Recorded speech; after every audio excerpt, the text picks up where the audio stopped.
Hello friends. Steel reinforcement bars are usually manufactured in a length of up to 12 meters. This is because it is easier and more practical to transport them in shorter lengths due to transportation limitations. If the length of steel reinforcement needed for a building component is longer than 12 meters, then two bars are joined together to make it long enough. This is done to ensure that the structure has a continuous reinforcement throughout its length. Couplers and lapping are two different methods used to join steel bars in reinforced concrete structures. In this video, we will discuss differences between these two. So let us start. Method.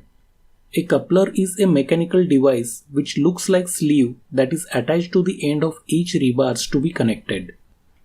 The two rebars are then inserted into the coupler and tightened using a torque wrench, creating a connection that is as strong as rebars themselves. Whereas in case of lapping, two rebars are overlapped at a certain length and tied together using wire to transfer load from one bar to another.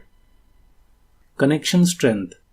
Couplers provide a stronger and more reliable connection between rebars than lapping, as there is no risk of slippage or movement of the bars.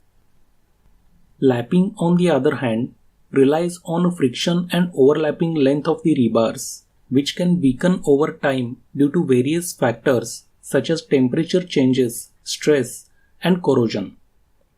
Length. The length of the coupler can be adjusted as per the requirement.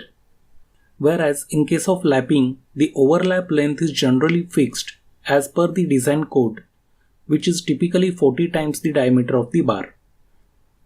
Space. Couplers require less space than lapping, which makes them ideal for areas with tight spacing constraints. Whereas in case of lapping, a certain length of reinforcement bar needs to be left for overlapping, which increases the space requirement. Time. Couplers can save time and labor compared to lapping, especially in large-scale construction projects. They require less time and effort to install than lapping, as they do not require cutting and overlapping of the rebars.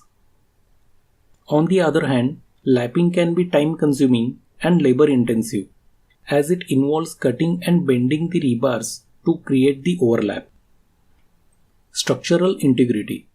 Couplers provide better structural integrity and continuity of reinforcement than lapping. They create a smooth and continuous path for the transfer of stresses across the joint, reducing the risk of cracking or failure of the structure. Whereas lapping can create stress concentrations at the overlap point, which can weaken the overall strength of the structure. Cost. Couplers can be more expensive than lapping, especially for small-scale projects. However, they can significantly reduce the consumption of construction time, labor, and reinforcing steel, which can make them more cost-effective in the long run. Quality. Couplers provide better quality control as they eliminate the need for field lapping, which is prone to errors. This ensures consistent quality and performance of the reinforcement. Installation. Couplers are easy to install and can be done quickly by skilled workers without requiring any special training.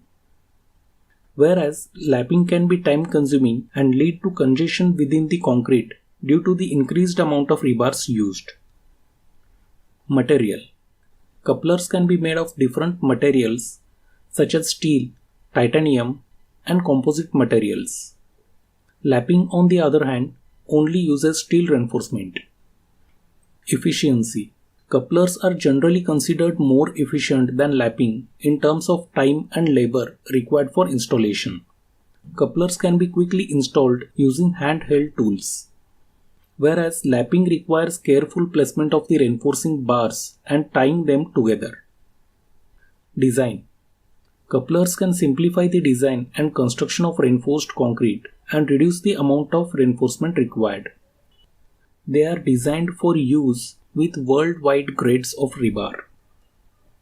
Reliability. couplers can provide greater reliability in reinforcement splices than lapping, as they are less likely to have imperfections such as low quality welds or inadequate length of laps. So ultimately, the choice between coupler and lapping often depends on the specific requirements of the project and the cost-benefit analysis of the two methods.